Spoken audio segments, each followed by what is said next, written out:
नमस्कार, न्यूज़ तक के इस मंच पे आपका स्वागत है। मैं हूँ रजत देवगन। आज बेहद ही खास मेहमान हमारे साथ जुड़े हैं। हमारे साथ Subhash Chandra Garg ji, former finance secretary हमारे साथ इस समय मौजूद हैं और हम जानने की कोशिश करेंगे कि इस समय जिस तरीके की राजनीति चल रही है देश में और इंटरनेशनल लेवल पे भी उसके क्या मायने हैं भारत के लिए। सुभाष जी, बहुत-बहुत शुक्रिया न्यूज़ तक को अपना समय देने के लिए। धन्यवाद रजत। मैं पहले बता दूँ अपने व्यूअर्स को कि सुभाष जी ने एक नई बुक लॉन्च की है और सुभाष जी, मैंने तो ये बुक पढ़ी है। पहले तो बहुत-बहुत मुबारक हो आपको इस बुक के लिए। मैं एक बार व्यूअर्स को दिखा दूँ ये बुक। इसका नाम है नो मिनिस्टर। सर, पहले तो बधाई इस चीज़ की कि टाइटल ही इतना आकर्षक है अपने आप में। No minister navigating power politics and bureaucracy with steely resolve. तो सर, ये नो मिनिस्टर मतलब नहीं मंत्री जी। तो इसका मतलब एक आईएएस ऑफिसर को आप कहना चाहते हैं कि आईएएस ऑफिसर को बहुत बार मिनिस्टर्स को मना करना पड़ता है, चाहे जितनी मर्जी जिद कर ले कोई भी मिनिस्टर। सर, कितनी बार मना करना पड़ता है? अपने जीवन काल से कुछ एग्जांपल्स बताएं जो आपने इस बुक में लिखे। रजत, आप कभी काउंट तो ये नहीं कर सकते कि कितनी बार आपने कहा, या ऐसा कोई आंकड़ा लेके भी नहीं चलना चाहिए। मुद्दा ये है कि एक आईएएस ऑफिसर की ज़िंदगी में 35-36 साल की सर्विस में ऐसे बहुत मौके आते हैं जिस समय ऑफिसर के पास ये निर्णय करना होता है कि भाई पब्लिक इंटरेस्ट के हिसाब से क्या होना चाहिए, और अगर कोई सीनियर पॉलिटिशियन या मंत्री आपसे कुछ और अलग करने के लिए कहे तो फिर आप क्या करें। उस स्थिति में आप को विचार करके कोई ऐसा सॉल्यूशन निकालना चाहिए कि जो अगर आपको पब्लिक इंटरेस्ट को होल्ड करना चाहिए, आपको पब्लिक इंटरेस्ट के हिसाब से काम करना चाहिए, ना कि अकेले उनके व्यक्तिगत या पॉलिटिकल इंटरेस्ट के लिए। और उस प्रक्रिया में मेरा अनुभव ये बताता है कि एक आईएएस ऑफिसर की ज़िंदगी में एक्चुअली दो बड़े फेजेस होते हैं। एक फ़ेज़ तो ये होता है शुरू के 10-15 साल 20 साल का, जब आप फील्ड में या तो प्रोग्राम इम्प्लीमेंट कर रहे होते हो या कानून के हिसाब से काम कर रहे होते हो। उस फेज़ में और या जैसी है उसके हिसाब से सेवाएं डिलीवर कर रहे होते हो। उस फेज़ में आपके पास स्कीम, कानून, प्रोग्राम वगैरह साफ रूप से उपलब्ध रहता है आपके पास। और अगर कोई मिनिस्टर उसके अतिरेक काम करना चाहे, उसके अलावा कोई काम करना चाहे, तो आपके लिए आसान होता है कि आप कह दें साहब ये तो ना तो प्रावधान है और ना उचित है, तो आप मना कर सकते हैं, राइट। हालांकि ऐसे बहुत सारे मौके आते हैं जिसमें ग्रे जोन होता है। आप ये और ऐसी स्थिति बनती है कि भाई वो कुछ फेवरेटिज्म करना चाहते हैं, हालांकि वो गैर कानूनी नहीं होता है, तो उस समय भी क्या सोल्यूशन निकालते हैं। एक तो वो फेज़ होता है। दूसरा फेज़ जो बाद की सर्विस में होता है, जिसमें आप पॉलिसी मेकिंग में जाते हैं, आप बतौर एडवाइज़र प्रधानमंत्री, मुख्यमंत्री और मंत्रीगण के समक्ष ऐसे प्रस्ताव लेके जाते हैं कि भाई हमें नया क्या करना है। उस स्टेज पे मेरे ख्याल से ये उचित रहता है कि अगर आप उनके समक्ष अगर वो कोई ऐसी चीज़ करना चाहते हैं जो पब्लिक इंटरेस्ट में नहीं है या राजहित में नहीं है, तो अगर ऑल्टरनेटिव ऐसा लेके जाएं जिससे आप उस उद्देश्य को हासिल भी कर सकें और बेहतर तरीके से हासिल कर सकें और पब्लिक इंटरेस्ट को हासिल कर सकें, तो वो बेहतर है। तो ये दो बड़े फेजेस आते हैं ज़िंदगी में। मेरी ज़िंदगी में ऐसे बहुत सारे मौके आए। अक्सर मैंने देखा कि आप अगर एक बेहतर प्रपोज़ल लेके जाएं और या आप बिना किसी डिस्क्रिमिनेशन के कोई पॉलिसी को इम्प्लीमेंट कर रहे हो, कोई कानून को इम्प्लीमेंट कर रहे होते हो, तो वो मंत्रीगण भी अंततः आपके साथ सहमत हो जाते हैं। जब 8th पे कमीशन लागू हो जाएगा या ये जो देरी है उसका इंतज़ार ख़त्म हो जाएगा, उसके बाद किस तरीके के फ़ायदे सामने आ रहे हैं उसको लेकर के मैं सवाल करना चाहती हूँ बेसिकली। सर, डीए बढ़ाने से सिर्फ इन्फ्लेशन एक आम आदमी के लिए टैकल करना आसान हो जाएगा, या सैलरी में फंडामेंटली चेंजेस की ज़रूरत है? सिर्फ 8 पे कमीशन के आने से और डीए बढ़ जाने से क्या ये जो इन्फ्लेशन इस समय चल रहा है वो टैकल कर पाएगा आम आदमी? आपके सवाल उस तरह के हैं कि 1947 में देश विकसित राष्ट्र बन जाए। जी। अभी पे कमीशन आ नहीं रहा है, इतना लेट हो रहा है। 1 जनवरी 2026 लोगों की मांग है कि पे कमीशन आ जाना चाहिए, एक्सपेक्ट करें? नहीं, 1 जनवरी 2026 तो जो कन्वेंशनली हमारा जो पिछले 50 साल से चला आ रहा है कि हर 10 साल के बाद 1 जो जनवरी आती है उससे वो लागू होता है, राइट। पिछला वाला पे कमीशन 1 जनवरी 2016 से लागू हुआ था, उससे पहले वाला 1 जनवरी 2006 से लागू हुआ था, 1996 से लागू हुआ था। तो ये सबकी मान्यता है और सबकी धारणा है कि जो अगला पे कमीशन लागू तो 1 जनवरी 2026 से होगा। लेकिन कोई भी पे कमीशन किसी डेट से लागू हो उससे पहले पे कमीशन बनना चाहिए।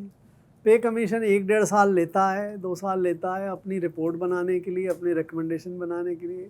उसके बाद सरकारें लेती हैं 4-6 महीने, साल भर अपनी उसको लागू करने के लिए। आपको एक सवाल अब ये पूछना चाहिए कि भाई पे कमीशन क्यों नहीं बन रहा? मैं सरकार में आज के दिन नहीं हूँ, तो मैं इंटरनली क्या हो रहा होगा ये मैं नहीं कह सकता।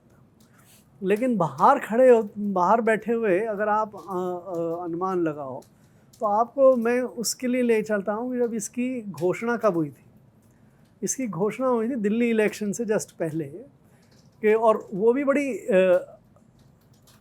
अननेचुरल अनयूजुअल तरीके से हुई थी।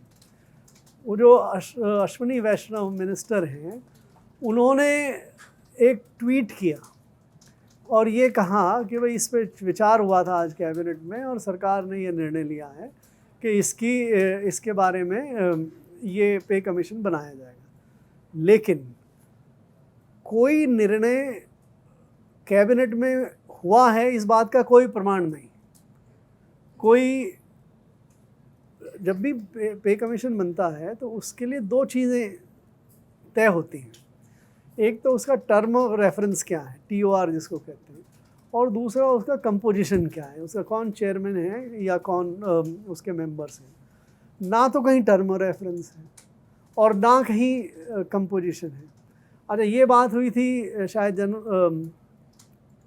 जनवरी-फरवरी में हुई थी ये बात, जब ये अनाउंसमेंट हुआ। उसको भी 3-4 महीने निकल गए, अभी भी कहीं नहीं है, कोई बात ही नहीं है। तो मेरे को ये लग रहा है, और अब तो आज आप अगस्त में बैठे हैं, 1 जनवरी जिस पे कमीशन लागू हो जाना चाहिए उस पे कमीशन उस दिन तक बनेगा या नहीं बनेगा, कॉन्स्टिट्यूट होगा या नहीं होगा, इस पे भी संदेह है आज के दिन। मेरा अपना इस समय अंदाज़ा ही है, मतलब मैं अंदाज़ा ही लगा सकता हूँ। मेरा अंदाज़ा ये है कि शायद सरकार पे कमीशन बनाए बिना कोई पे पैकेज देना चाहती है कि भाई हमने दिया, पे कमीशन को की क्या ज़रूरत है, राइट। ये शायद एक थॉट हो सकता है। सही है या नहीं है अभी हम नहीं कह सकते, समय बताएगा। पे कमीशन की घोषणा भी हो सकती है। पे कमीशन घोषणा हो जाए फिर उसके बाद रिकमेंडेशन वगैरह उसको कम समय दे सकते हैं, आप उसको समझा सकते हैं कि भाई ये रिकमेंडेशन दे दो। अभी थोड़े समय पहले आप गवर्नेंस की बात कर रहे थे, अगर पे कमीशन इंडिपेंडेंट ना हो, पे कमीशन जो सरकार कहे वही रिकमेंडेशन दे दे तो ठीक है, वो फॉर्मेलिटी भी पूरी हो सकती है, राइट। सो आज के दिन इस बात में कि भाई डीए कितना हो जाएगा, फिटमेंट क्या हो जाएगा, इस पे बात करने का कोई औचित्य नहीं। सर, आपने तो एक बड़ी बात बोल दी यहाँ कि सरकार हो सकता है वेतन आयोग बनाए बिना कोई पे पैकेज दे सकती है। इसको कुछ एलोबरेट करेंगे? आपके कुछ कॉन्टैक्ट्स तो होंगे ही department of expenditure, ministry of finance में, क्या वहाँ से कुछ ऐसा निकल कर आ रहा है? देखिए, मैंने 2019 में जब सरकार छोड़ी उस दिन मैंने ये प्रण किया था कि मैं सरकार के किसी अफसर से बात नहीं करूँ। तो मेरा कोई कांटेक्ट नहीं, मैं किसी से बात नहीं करता। मैं जो छपता है, जो सामने आता है, पब्लिकली आता है, केवल उसी की बात करता हूँ। तो मेरे पास कोई अंदरूनी सूचना नहीं है। लेकिन ये सूचना कहीं बाहर भी नहीं है कि सरकार वेतन आयोग को लेकर कैबिनेट में कोई प्रस्ताव नहीं पास हुआ है और आप एक कोई अलग पे पैकेज सरकार ऑफर कर सकती है खुद से, इसीलिए मेरा ये जोर इसका है कि आप इसके इसको इसका मैं elaborate कारण करें। देता हूँ आपको, ये मैंने क्यों कहा। वो जो ट्वीट थी वो अश्विनी वैष्णव की ट्वीट थी।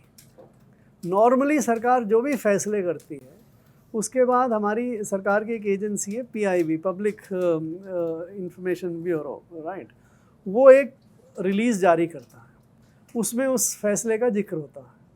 कोई PIB रिलीज़ नहीं जारी हुई, केवल एक जो PIB की रिलीज़ जारी हुई उसमें भी ये वैष्णव जी का जो ट्वीट था उसको ही लिखा गया है और कुछ नहीं लिखा गया। इसलिए मैं कह रहा हूँ कि कोई फैसला नहीं हुआ।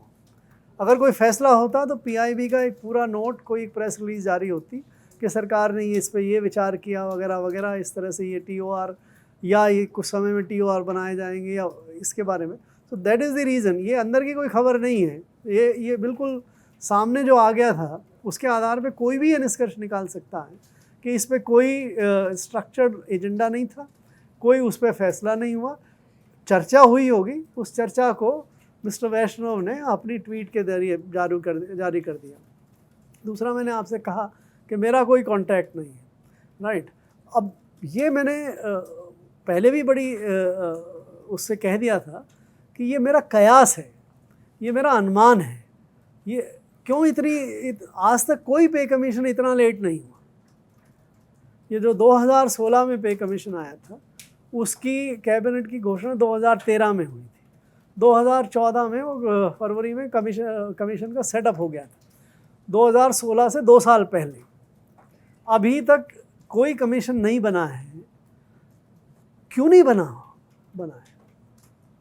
एक विकल्प ये भी हो सकता है, पे कमीशन करता क्या है कि भाई जो पे कमीशन करता है कि भाई हम एक तो उसको DA को मर्ज करके थोड़ा सा फिटमेंट फैक्टर लगा के नए पे स्केल बनाते हैं, और दूसरा अगर कोई ऐसी मुद्दे हों जिसके बारे में सरकार उसमें पे कमीशन की राय चाहती है, पेंशन्स के बारे में या कोई प्रोडक्टिविटी बोनस के बारे में, इसके बारे में अगर उस पर कोई वो TOR बना के भेजती है तो उसके बारे में वो अपनी राय दे दे, राइट। रिटायरमेंट एज बढ़नी चाहिए, नहीं बढ़नी चाहिए, व्हाटएवर, राइट। तो अगर आप इन मुद्दों को सरकार भेजना ही नहीं चाहे पे कमीशन के बारे में तो भेजने की ज़रूरत नहीं है। और जो फिटमेंट वाली एक्सरसाइज है उसमें कोई बहुत बड़ी बात नहीं है करने के लिए। तो सरकारी अफसर जो हैं वहाँ बैठ के कर सकते हैं। आप ये कह सकते हैं भाई हमने 20% फिटमेंट दे दिया, तो आपने दे दिया। वो पे कमीशन के ज़रिए कराए, ये ज़रूरी नहीं है। इसलिए मुझे ऐसा लगा कि इन सब चीज़ों को अगर इकट्ठा आप साथ देखते हैं तो शायद सरकार पे कमीशन नियुक्त किए बिना या पे कमीशन के माध्यम से केवल फॉर्मेलिटी पूरी करने का काम भी कर सकती है। सर, मीडिया में बहुत सारी अटकलें और अनुमान लग रहे हैं, मतलब फिटमेंट फैक्टर को लेकर मतलब सारी सुई जो है वो घूम जाती है कि वो 2.57 होगा, 1.86 होगा या 3.86 हो सकता है। आपका क्या अनुमान है? जिस तरह के अनुमान लगाए जा रहे हैं इसमें कहीं कोई सच्चाई है? देखिए, मुझे तो ये एक्सरसाइज का कोई औचित्य नज़र नहीं आ रहा। एक तरफ है जो एक staff joint staff association NCJCM उनकी अपनी मांग है, उनकी मांग के भाई इतना कर दो, उतना कर दो, ठीक है। दूसरी तरफ आपके पास पिछला हिस्टोरिकल रिकॉर्ड है, पिछले कमीशन ने कितना बढ़ाया था, उससे पहले वाले कमीशन ने कितना बढ़ाया था, क्या फैक्टर्स को ध्यान में रख के बढ़ाते हैं या नहीं बढ़ाते। उसके हिसाब से आप जैसी एक्सरसाइज करना चाहें कर लें। क्या बढ़ाएंगे, उसमें पॉलिटिकल एलिमेंट भी आ सकता है। अगर आपको खुश करना है, राइट, तो आप पिछले कमीशंस के मुकाबले ज़्यादा दे दो। आपको बहुत ही ज़्यादा खुश करना है, राइट, तो और ज़्यादा दे दो। तो ये आपके डिस्क्रिशन पे हो जाता है। इसमें कोई साइंटिफिक या लॉजिकल बात नहीं है। नहीं, जब इकॉनमी 4 ट्रिलियन प्लस हो चुकी है और 5 ट्रिलियन की तरफ जा रही है, तो आपको लग रहा है एक जो अनुमान जो 2 ब्रोकरेज हाउसेस एम्बिट कैपिटल और कोटक इक्विटीज़ ने लगाया कि सरकार जो है करीब 3 लाख करोड़ जो है वो इस पे कमीशन के ज़रिए एम्प्लॉयज़ के बीच में बांट सकती है। तो आपको लगता है कि सरकार इस पोजीशन में हो? क्या ये इंटेंट हो सकता है कि सरकार मिडिल क्लास को, सर्विस क्लास को इतना कुछ दे दे कि मतलब 18,000 की सैलरी 50-55,000 हो जाए?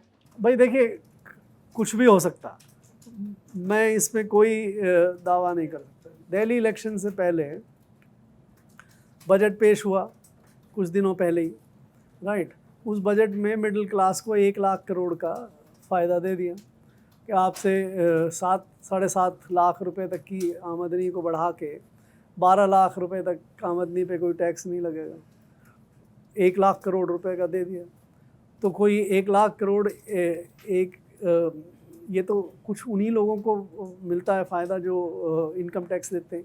करीब 1 करोड़ लोगों के लिए कहा गया था कि भाई एक करोड़ लोगों को हम 1 लाख करोड़ का फ़ायदा दे रहे हैं। तो एम्प्लॉइज़ की संख्या तो और भी ज़्यादा है सभी को मिला के, तो उनको ज़्यादा फ़ायदा देना है तो आप ज़्यादा बढ़ा दीजिए, राइट। इस पे देश में अगर चर्चा हो तो चर्चा थोड़ी रिस्पॉन्सिबली होनी चाहिए। ये एम्प्लॉइज़ तो डिमांड करेंगे, यूनियंस डिमांड करेंगी, राइट। पॉलिटिशियन के पास ये बड़ा टेम्पटेशन रहता है कि भाई अगर इन लोगों को खुश करना है इनका ये, तो इनको थोड़ा ज़्यादा दे दो। बट ज़्यादा देने का असर ये होता है आपके पास साधन है या नहीं। दूसरा, जो आप मेन काम करने के लिए सरकार बनती है, पब्लिक गुड्स एंड सर्विसेज को डिलीवर करने के लिए, रीडिस्ट्रीब्यूशन के लिए, ग्रोथ के लिए, इनके लिए, उसके लिए पैसा आपके पास बचेगा या नहीं बचेगा, राइट। डेफिसिट कितना बढ़ जाएगा या नहीं। तो ये हमारे देश में डिबेट नहीं हो रही है। हमारे डिबेट में ज़्यादातर ये है कि भाई इस मिडिल क्लास को या गवर्नमेंट क्लास को कितना फ़ायदा हो। वो फ़ायदे का अभी कोई सिर पैर नहीं। लेकिन 20 साल पहले एक जो कंसर्न सामने आया था कि सरकार पर पेंशन का लोड बहुत बढ़ रहा है और इसीलिए सरकार ने ओल्ड पेंशन स्कीम ख़त्म करके एनपीएस लागू की। इस बात को लगभग 20-21 साल हो चुके हैं। लेकिन अब जो स्थिति है कि करीब 35 लाख के आसपास गवर्नमेंट एम्प्लॉयज़ हैं और जो पेंशनर्स हैं वो 65 से 70 लाख के आसपास हो चुके हैं। तो आपको क्या लगता है, ये मतलब वेतन आयोग जैसी चीज़ें किस दिशा में जा रही हैं? सरकार पर जो लोड है एम्प्लॉयज़ की पेंशन का, वो मतलब कहाँ तक जा सकता है? अब ये पेंशन का भी अलग मामला है। आपने बताया 35 लाख नई पेंशन स्कीम में चले गए थे, वो जो नेशनल नहीं, 35 लाख तो करीब सर्विंग गवर्नमेंट एम्प्लॉयज़ हैं। उसमें भी इतने नंबर हैं आज के दिन। सर्विंग नंबर तो आप उसको कैसे काउंट करते हो? जो पब्लिक सेक्टर है, जो सरकार के बाहर ऑर्गेनाइजेशंस हैं, उनका क्या स्थिति है, राज्य सरकारों की क्या स्थिति है, लोकल बॉडीज़, ये सब पे डिपेंड करता है। आप रफली अनुमान लगाते हैं तो 2 से 2.5 करोड़ लोगों पे के वेतनमान पे, ये जो सेंट्रल वेतनमान आते हैं उसका फ़र्क पड़ता है। 35 लाख पे नहीं है, बाकी सब पे भी ये फ़र्क पड़ता है, राइट। सो अब पेंशन पे खर्च बहुत ज़्यादा होता था, इसीलिए वो national pension scheme, new pension scheme लेके आए। अब उसके 20 साल हो गए तो ये मांग होने लगी कि भाई ओल्ड पेंशन स्कीम वापस लाओ। सरकार ने एक यूपीएस के नाम से, यूनिफाइड पेंशन स्कीम के नाम से एक मिडल वे क्या हो, काफ़ी कुछ तो ओपीएस की तरफ चला जा रहा है, वो एक पैकेज दिया। सरप्राइजिंगली अभी तक कर्मचारी उसको मंजूर नहीं कर रहे हैं। 1-1.5% लोगों ने शायद उस तरह के ऑप्शन दिए हैं। 30-31 हज़ार का एक नंबर है।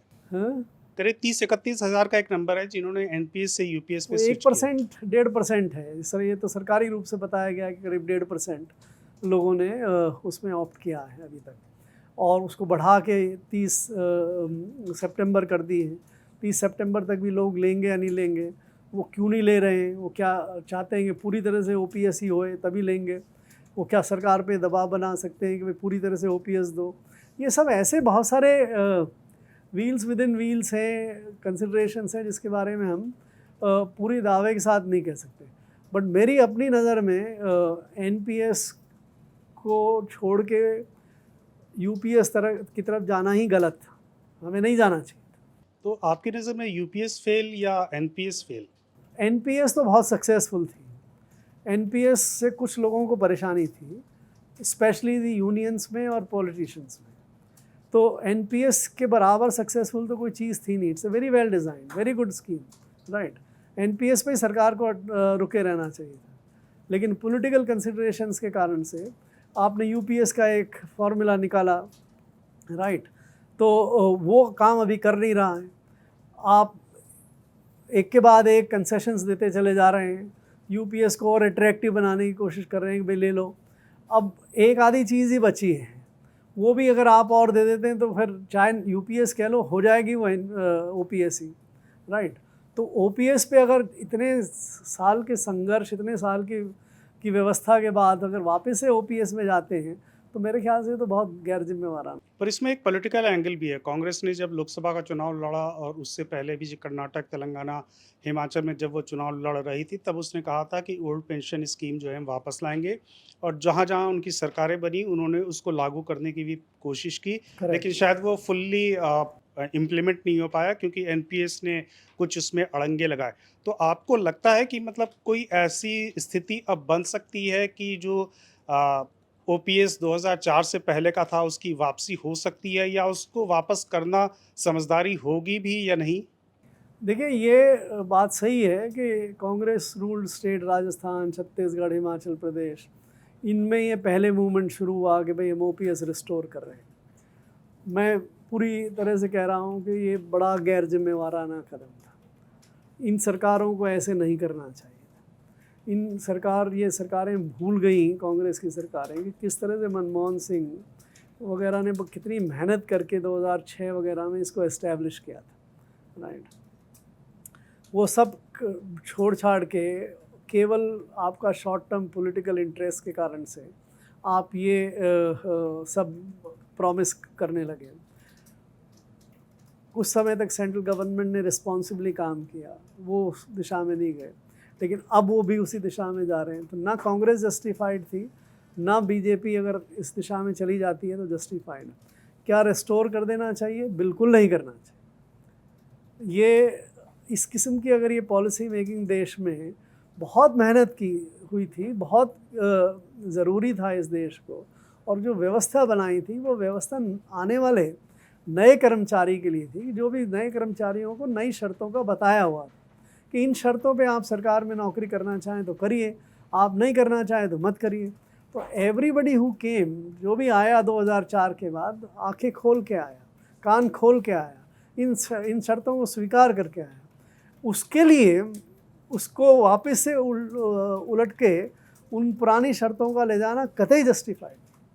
तो सर, पिछले 10 साल से एक बहुत शोर इस बात का रहा है कि ये जो सरकार, मोदी जी की सरकार है, वो नौकरियां नहीं दे रही है, बल्कि नौकरियां ख़त्म कर रही है, और जो वैकेंसीज़ हैं उनको भी फुलफ़िल नहीं किया जा रहा।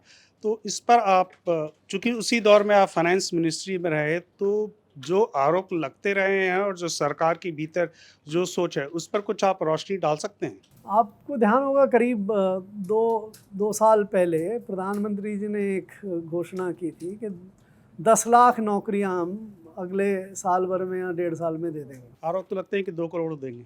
नहीं, जो घोषणा की थी वो 1 मिलियन जॉब की थी। उस समय क्या था, अगर आप नंबर्स के बारे में एक्सरसाइज करो तो देश में करीब करीब 1 मिलियन 9-9.5 लाख जो पद खाली थे, राइट। वो पद खाली किस तरह के थे उसके ऊपर आपको जाना पड़ेगा। उसमें 3-4 लाख पद तो खाली थे रेलवे में, 1.5 लाख पद खाली थे पोस्टल डिपार्टमेंट में, और बाकी सब जगह फैले हुए थे क्लर्क्स के, पीएनस के, वो जॉब्स, पीए के, वो जॉब जो करीब करीब ख़त्म हो गए थे, राइट। तो ऐसे तो रेलवे के जॉब्स हों, चाहे पोस्टल वाले जॉब्स हों, या इस तरह के जो सरकार में जॉब्स थे, इन सब जॉब्स की रेलेवेंस ख़त्म हो गई थी। इन पदों को भरने का कोई लॉजिक नहीं था, राइट। फिर भी घोषणा हुई, वास्तव में अच्छा हुआ कि वो पद ज़्यादा भरे नहीं गए, इसलिए वो जो घोषणा इम्प्लीमेंट नहीं हुई। अदरवाइज़ आप एक्चुअली बड़ा नुकसान करते हैं। आप रेलवे में खलासियों की, रेलवे में दूसरी जगह क्लर्कों की, पीए वगैरह की, इन जॉब्स की आज के दिन रेलेवेंट है क्या? जब रेलेवेंस नहीं है, उसकी ज़रूरत नहीं, तो हम क्यों भरते हैं? तो सरकार में बहुत ज़्यादा जॉब अब क्रिएट नहीं हो सकता। किसी भी पार्टी को ये प्रॉमिस नहीं करना चाहिए कि हम जॉब्स क्रिएट कर देंगे, नहीं होगा सरकार में, और नहीं होना चाहिए। जैसे मैंने पिछले सेगमेंट में कहा कि अब हमें दूसरे तरीके निकालने चाहिए कि लोगों को सेवाओं में, प्राइवेट, स्पोर्ट्स, एंटरटेनमेंट, ट्रैवल, बहुत सारी ऐसी इंडस्ट्री हैं, डिजिटल, जिसमें नए जॉब्स क्रिएट होंगे, प्राइवेट सेक्टर में जॉब क्रिएट होंगे, उस तरफ हमें नच करना चाहिए लोगों को जॉब्स के लिए।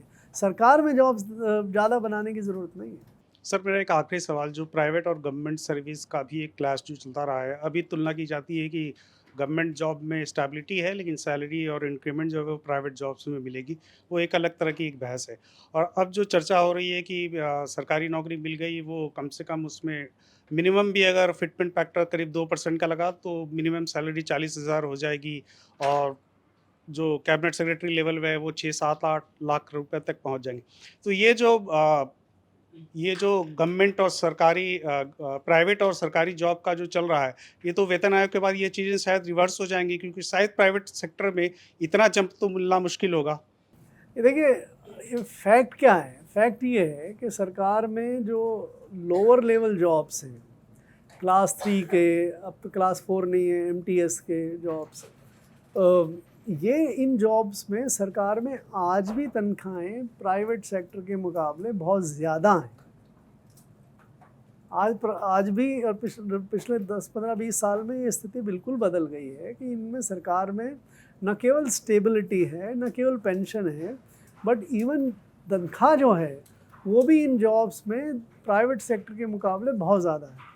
ये इवन टीचर्स पे अप्लाई करता है, नर्सेस पे अप्लाई करता है, और सब चीज़ों के लिए अप्लाई करता है जो इस किस्म के क्लास 3 के और क्लास 4 के जॉब्स हैं।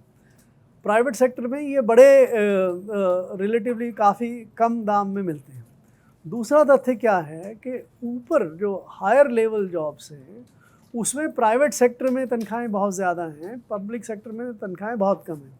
आप कभी भी SBI चेयरमैन, SBI देश का सबसे बड़ा बैंक है, SBI चेयरमैन की तनख्वाह को कंपैरिजन कर लीजिए ICICI से या HDFC के चेयरमैन से या उनके मैनेजिंग डायरेक्टर से। तनख्वाहों में 6 गुना, 10 गुना, 15 गुना का फ़र्क है, right? That is a second fact. Now अब अगर, और एक और चीज़ का फैक्ट ध्यान रखना चाहिए कि सरकार में जो एम्प्लॉइज़ हैं वो 90% से ज़्यादा इन क्लास 3 में और क्लास 2 में और क्लास 4 में है, जिसकी तनख्वाहें ऑलरेडी प्राइवेट सेक्टर से बहुत ज़्यादा हैं। क्लास 1 में तनख्वाहें कम हैं, राइट? तो अगर पे कमीशन तनख्वाहें बढ़ाता है तो जो 80%, 90% लोगों की जिनकी तनख्वाहें पहले से ही बहुत ज़्यादा हैं और बढ़ जाती हैं। Private sector will never match it. Private sector आज भी नहीं मैच करता। प्राइवेट सेक्टर इन तनख्वाह में सरकार को अपने ऊपर बर्डन लेके देना है तो दे दीजिए। Private sector will not match it. Private sector जहाँ पे फ़र्क पड़ता है ऊपर, उनकी तनख्वाहें ऑलरेडी, यहाँ पे आप कितना ही बढ़ा दीजिए आप उस लेवल पे पहुँच ही नहीं पाएंगे। सो इस तरह की जो डिबेट है वो मेरे ख्याल से काफ़ी कुछ अनरियलिस्टिक सी डिबेट है। बुक में ऐसी कंट्रोवर्सीज बताई गई हैं, जब भी आप कुछ इंप्लीमेंट करने जाते थे तो रोड ब्लॉक्स बहुत आते थे, और एक सरकारी खाका, एक सरकारी मशीनरी हमको पता है किस तरीके से चलती है, खाका बना होता है, उसी के अंदर ही सबको चलना पड़ता है, और पता भी है कि ब्यूरोक्रेसी किस तरीके से काम करती है। आपने हर बार आवाज़ उठाई इस चीज़ के लिए, और बहुत एग्जाम्पल्स भी इस बुक में कोट करे गए हैं, खासतौर से राजस्थान, जहाँ से मेरे ख्याल से उस केडर के 1983 बैच के आपने IAS वहाँ से किया। तो अभी राजस्थान का ही एग्जाम्पल लें, किस तरीके की पॉलिसी उस समय उस वक्त की थी और आपने उसको किस लेवल तक पहुंचाने की कोशिश की और क्या क्या अड़चने आई? देखो, ऐसा मैंने जैसे कहा 36 साल का कार्यकाल बहुत लंबा कार्यकाल होता है, और ऐसे बहुत मौके आए जिसमें मंत्रीगण के साथ विवाद हो सकता है, और या ये भी एक स्थिति कि आप कोई कार्यक्रम इम्प्लीमेंट कर रहे हैं, वो कार्यक्रम की स्थिति बहुत बिगड़ गई है, उसके सही रास्ते निकालने की भी ज़रूरत। जैसे मैं आपको शुरू का बताऊं, मैं एक पोस्टिंग में था, यहाँ पे सोयाबीन प्रोजेक्ट था कोटा में, जिसमें सोयाबीन प्रोजेक्ट लगाया गया था वर्ल्ड बैंक के भी असिस्टेंस से, काफ़ी पैसे उसमें लगा दिए थे, लेकिन वो प्लांट ठीक से चल नहीं रहा था, क्यों? उसकी 20% कैपेसिटी यूटिलाइजेशन मुश्किल से, जनता में उसका बड़ा हल्ला मचा हुआ था कि एक वाइट एलिफेंट खड़ा कर दिया है सरकार ने, न किसानों का सोयाबीन ख़रीदा जा रहा है, न प्रोसेस हो रहा है, और नुकसान हो रहा है। अब उस स्थिति में काफ़ी सारे टफ़ डिसीशंस लेके हम लोगों ने उसको ठीक किया, और उसको 120% कैपेसिटी में चलाने के लिए ले आए, और वो बढ़िया, जैसे इस किताब में लिखा है कि white element started dancing, so to say, right. But उसके एक मंत्री थे, जैसे चतुर्भुज, हमारे झालावाड़ से आया करते थे, भले आदमी थे, उनमें वैसा कुछ नहीं, और सामान्य थे, जैसे पॉलिटिशियन से अपेक्षित होता है कि वो अपने कंस्टिट्यूंसी के लोगों को कुछ नौकरियां दिलवा दें, अपने लोगों को कुछ कॉन्ट्रैक्ट दिलवा दें। ऐसा सामान्यतः हम सभी पॉलिटिशियन से या मिनिस्टर से उम्मीद करते हैं, बट वो उचित नहीं है आपके दृष्टिकोण से, आपके प्लांट को ढंग से चलाने के लिए। तो मैंने बहुत सारी चीज़ों के लिए उनको मना किया, ना रिक्रूटमेंट में और ना उनके कॉन्ट्रैक्ट दिलाने में, या कोई ख़राब सोयाबीन खरीद लेने में, वगैरह वगैरह। तो वो उन्होंने एक चिट्ठी लिख दी मुझको कि भाई आप ये भी नहीं कर रहे हो, वो भी नहीं कर रहे हो, ये भी नहीं कर रहे हो, मुझे सुनते नहीं, इस तरह की। अब वो चिट्ठी किसी एक अपोजिशन के नेता के हाथ में पड़ गई, उन्होंने उसको विधानसभा में उठा दिया कि ये देखिए ऐसी अफसरशाही चल रही है जो अपने मंत्री की नहीं सुनते हैं, ठीक है। अब बड़ी विचित्र स्थिति क्रिएट हो गई कि मंत्री ने लिखी है चिट्ठी, वो रिकॉर्ड में भी है और चिट्ठी को डिनाई नहीं कर सकते हैं, तो आप कैसे इस स्थिति को डील करो, राइट। भैरू सिंह जी मुख्यमंत्री थे उस समय, तो उन्होंने देखा, पूछा भाई क्या मामला है, उन्होंने समझ लिया, उन्होंने कहा काम तो आप सही कर रहे हैं इसलिए। तो फिर विधानसभा में चतुर्भुज जी को हटा के, वो कोऑपरेटिव मिनिस्टर थे, उन्हीं को जवाब देना था, उनसे जवाब ना दिलवा के दूसरे से जवाब दिलवा के, और उन्होंने बाजी एक तरह से पलटी बता उस मौके को इस्तेमाल किया कि भाई बहुत अच्छा काम हो रहा है हमारे यहाँ पे, तो ठीक है। वही चीज़ अगर आप उसी वाक़े के हिसाब से मैं आपको बता रहा हूँ कि हम लोगों ने ऐसी रेपुटेशन बनाई कि भाई कोई भी हम गलत व्यक्ति को यहाँ सिलेक्ट नहीं करेंगे, केवल मेरिट पे सिलेक्शन होगा। यानी भ्रष्टाचार और करप्शन के खिलाफ ही हमेशा आवाज़ उठाई है, मुद्दा तो यही है। और वो एक सिस्टम ऐसा बना होता है कि रूट हो जाता है, टॉप लेवल से बहुत सारी चीज़ें ऐसे आ जाती हैं जिसको अपनाना पड़ता है, पर आपने वो नहीं अपनाई और अपना काम सही से किया। ये देखो रजत, तभी संभव होता है जब आप खुद भी अपने ऊपर नियंत्रण रखते हैं, आप कोई एक ऐसा गलत सिलेक्शन नहीं करते। अगर आप मान लीजिए एक अपने आदमी को रखवा लेते हैं तो सिस्टम सारा जानता है, तो फिर आप किसी और को नहीं रोक सकते। लेकिन अगर आप कोई कंप्रोमाइज़ नहीं करते तो आप दूसरे लोगों को भी कंप्रोमाइज़ करने से रोक सकते हैं। जैसे इसी मामले में अब भैरू सिंह जी के पास भी, वो मुख्यमंत्री थे प्रदेश के, उनके पास भी बहुत लोग जाते थे, तो वो भी कभी कहते थे कि भाई एक आधे आदमी को तो रख लो। तो हमारे चेयरमैन हुआ करते थे एमएल मेहता, और हम लोग दोनों की एक ही नीति थी। हम उनको कहते थे भाई किसी भी एक गलत आदमी को रखने का मतलब ये है कि एक प्लांट में कमज़ोरी पैदा करने का। तो उन्होंने कहा कि किसी एडमिनिस्ट्रेटिव वाले मामले में रख लीजिए किसी में। तो एक बार ऐसा हुआ कि एक एडमिनिस्ट्रेटर की पोस्ट खाली थी जालौर में, तो उनका मैसेज आया, मेहता जी ने मुझे मैसेज दिया, तो मैंने कि भाई ये ठीक है, इसमें हम बहुत बार मुख्यमंत्री जी को कह चुके हैं कि नहीं कर पाएंगे, लेकिन अब ऐसा मामला जिसमें जो हम उनको कहते थे उसी के हिसाब से आता है, तो मैंने मैसेज भी पास किया उसमें हमारे जनरल मैनेजर को कि भाई देख लेना, ये इनका कर लेना। उसका भी नहीं किया उन्होंने, क्योंकि वहाँ पे बाकी और मेंबर्स ने उसको कहा जनरल मैनेजर को। ये रेपुटेशन का सवाल है, देखिए किस तरह से रेपुटेशन बन जाती है कि वो साहब आपको टेस्ट कर रहे कि हैं, आप अगर टेस्ट गलत आदमी का सिलेक्शन कर लिया तो तुम्हारी कोई खैर नहीं है। तो उन्होंने सही आदमी का सिलेक्शन किया, उसका नहीं किया। पर किसी मंत्री ने फिर आपको ये भी कहा था कि आपका काम करने का स्टाइल तो ठीक है लेकिन वो हमारे लिए ठीक नहीं है। वो भी आते हैं स्थिति, ग्रेशियस मिनिस्टर भी थे, ग्रेशियस पॉलिटिशियन भी थे। तो मैं राजसमंद में कलेक्टर था, तो राजसमंद में गिरजा व्यास जो बाद में यहाँ पे यूनियन में मिनिस्टर भी रही थी और काफ़ी ग्रेशियस पॉलिटिशियन थी, तो वो राजसमंद से आती थी, उस इलाके से आती थी, उदयपुर राजसमंद से। तो अब पॉलिटिशियंस की ये एक इच्छा रहती है कि भाई आप जो काम करो उसमें दिखाओ तो सही हमारा चेहरा, कि आप कोई फंक्शन करिए तो हमें बुला लीजिए उद्घाटन में और इसमें, ताकि हम ये क्लेम कर सकें लोगों के सामने।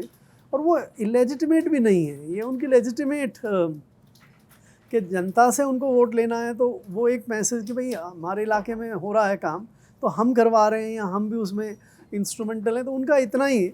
मेरा काम करने का तरीका ये था भाई आप काम करते रहिए, आपको पॉलिटिशियन को बुलाना या ये बुलाना मुझे नहीं जचता था। बिल्कुल ऐसी कई चीज़ें हुई वहाँ पे। तो फिर जब भैरव सिंह जी की सरकार को हटा के और वहाँ पे राष्ट्रपति शासन लगा, तो उन्होंने मेरा तबादला करा दिया दूसरी जगह, और उनमें ग्रेस थी, तो उन्होंने लास्ट दिन में मुझे फ़ोन किया कि सुभाष जी हमने आपका तबादला तो करा दिया है, आप काम भी बहुत अच्छा कर रहे थे, लेकिन आप हमें सूट नहीं करते थे। तो I said very good madam, मुझे कोई फ़र्क नहीं पड़ता, ए जगह पोस्टिंग हो चाहे बी जगह पोस्टिंग हो, मेरी तनख्वाह में कोई फ़र्क पड़ता नहीं है, मेरी सुविधाओं में कोई फ़र्क नहीं पड़ता है, तो आप बहुत बढ़िया, आपको मुबारक, हम तो कल चलेंगे अपनी नई पोस्टिंग। और ऐसे तो किस्से फिर बहुत हैं। ये तबादले बहुत जल्दी होते हैं कि आईएएस के 6-6 महीने, 1-1 साल, बस जो सही काम करे 1 साल में तबादला। भाई तबादलों के कई कारण हैं। देर आर दुनिया में, देश में बहुत सारे और अफसर हैं जिनके तो मेरे से भी कहीं ज़्यादा तबादले हुए। तो मुझे नहीं लगता कि तबादलों को इस तरह से लेना चाहिए कि भाई आप अच्छा काम कर रहे हैं, आपको रोकने के लिए कर रहे हो, या और कोई किस। अब ठीक है, आप अगर अच्छा काम करते हैं तो आप जहाँ पे भी जाएंगे वहाँ अच्छा काम कर लीजिए। आप किसी एक विशेष पद पे ही काम करेंगे और तभी आप कह सकते हैं कि नहीं मेरे साथ न्याय हुआ, तो ये तो बात उचित नहीं है। सो अगर आप इस कमज़ोरी से उड़ जाते हैं कि आपको कोई भी पद हो, वो पे काम करने के लिए आपको कोई दिक्कत नहीं, आप में इतनी काबिलियत हो कि आपका काम हर जगह दिखे, कहीं पे भी हो, तो सूनर और लेटर मेरी ज़िंदगी में मुझे ख़राब पोस्टिंग्स भी मिली, लेकिन मुझे बहुत अच्छी पोस्टिंग्स भी मिली।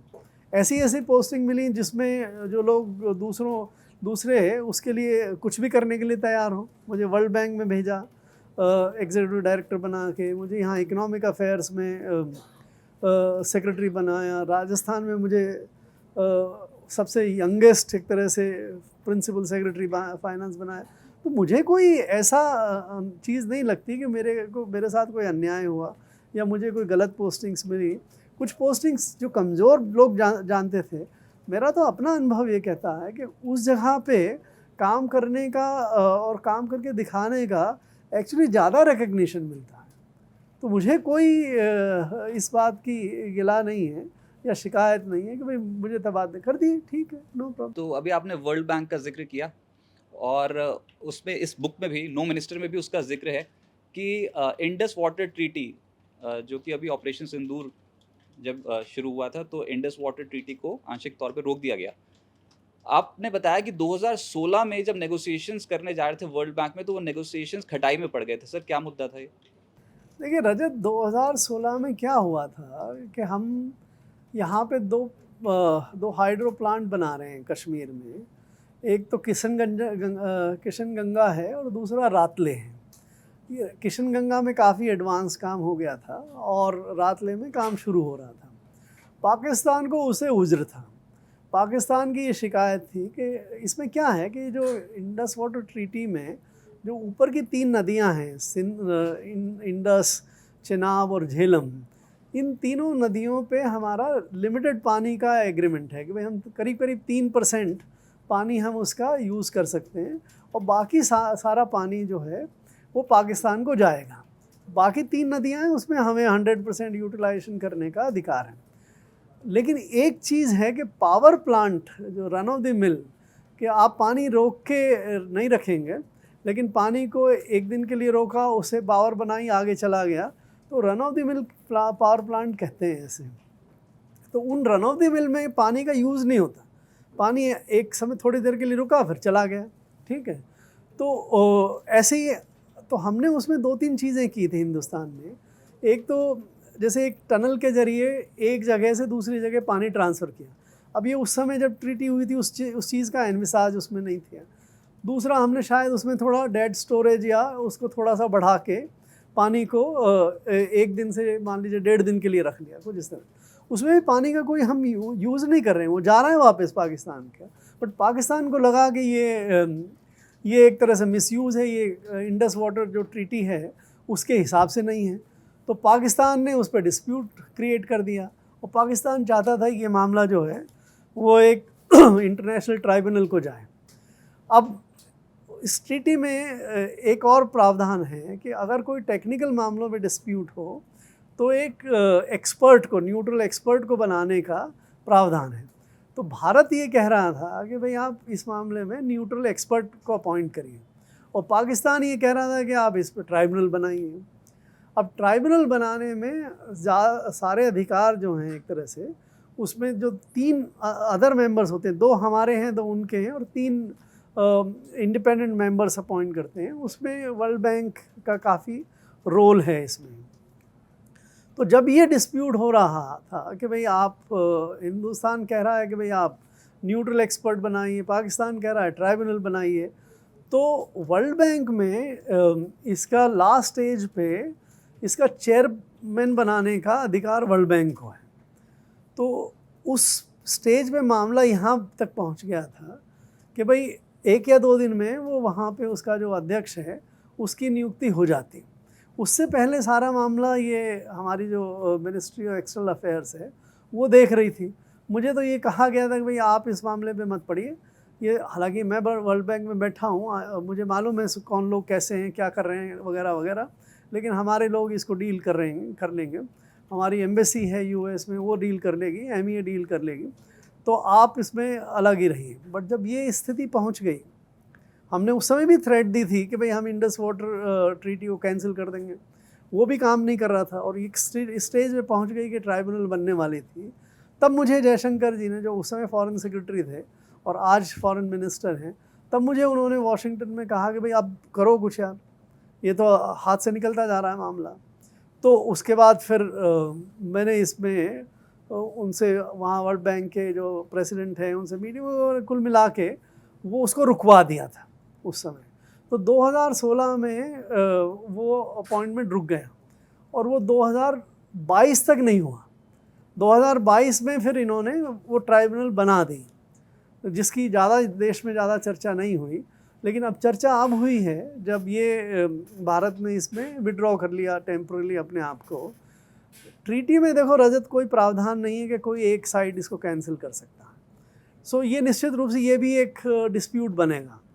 ये डिस्प्यूट अब ट्राइब्यूनल पे जाएगा, हम उसमें पार्टिसिपेट नहीं करेंगे। ट्राइब्यूनल कभी 5 साल, 2 साल, 4 साल जब भी ये फैसला देगी, उस समय हमारे खिलाफ फैसला गया मान लीजिए, तो फिर हम ये भी निर्णय लेंगे कि भाई हमें इस फैसले के हिसाब से काम करना है नहीं करना। मोस्ट लाइकली हम उस फैसले के हिसाब से काम नहीं करेंगे, फिर उसके और इंटरनेशनल कॉन्सिक्वेंस होते हैं। जैसे आप अभी देख रहे हैं वो गाजा स्ट्रिप को लेके इज़राइल के खिलाफ इंटरनेशनल कोर्ट ऑफ जस्टिस में काफ़ी विपरीत टिप्पणियाँ भी हुई हैं। उन पे उनके जो प्रेसिडेंट हैं उनको, नेतन्याहू को, दुनिया वो एक तरह से उनके खिलाफ अरेस्ट वारंट भी जारी किया हुआ है, लेकिन इज़राइल नहीं मानता इस बात को, हम भी नहीं मानेंगे। तो ये चलता रहेगा, देखा जाएगा जैसी भी स्थिति बनेगी।